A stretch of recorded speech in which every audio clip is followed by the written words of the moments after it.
Mazi Smith was a monster up front for the Michigan Wolverines. His 6'3", 323-pound frame made him one of the best run stuffers in college football in 2022. He started for the last 2 seasons in Ann Arbor, where the Wolverines' run defense finished top 20 in the country both years, including a top 5 performance in 2022 that pushed Michigan to their second consecutive college football playoff appearance. Accolades have been common for Smith. He was the #1 player on the Athletics freak list heading into 2022 because of his ridiculous strength and rare speed traits. He was also a consensus All-Big Ten selection last year and an honorable mention the year prior. Most of the time, Smith was lined up at nose tackle in the A-gap, but Michigan flexed in a lot of different players on their defensive line over the last couple seasons, so he took some snaps in the B-gap and even over the tackles on rare occasions. I suspect you won't see a lot of time out there at the next level, as he'll be focused on creating momentum up the middle and plugging up gaps against offensive lines in the run game.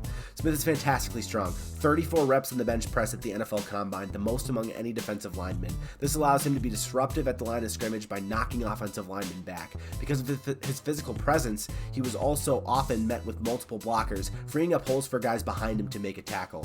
I can see why a team may only view him as an early down option though. He's got shorter arms, making it difficult for him to disconnect from offensive linemen in pass protection.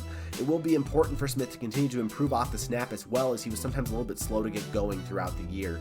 However, I'm not as concerned about him getting to the quarterback as some are, and the perfect game to show this was against Ohio State, where he put loads of pressure on potential #1 overall pick CJ Stroud. He was known for moving quarterbacks out of the pocket with pressure from the inside and towards guys like Aiden Hutchinson, David Ojabo, Mike Morris, and others that would clean it up.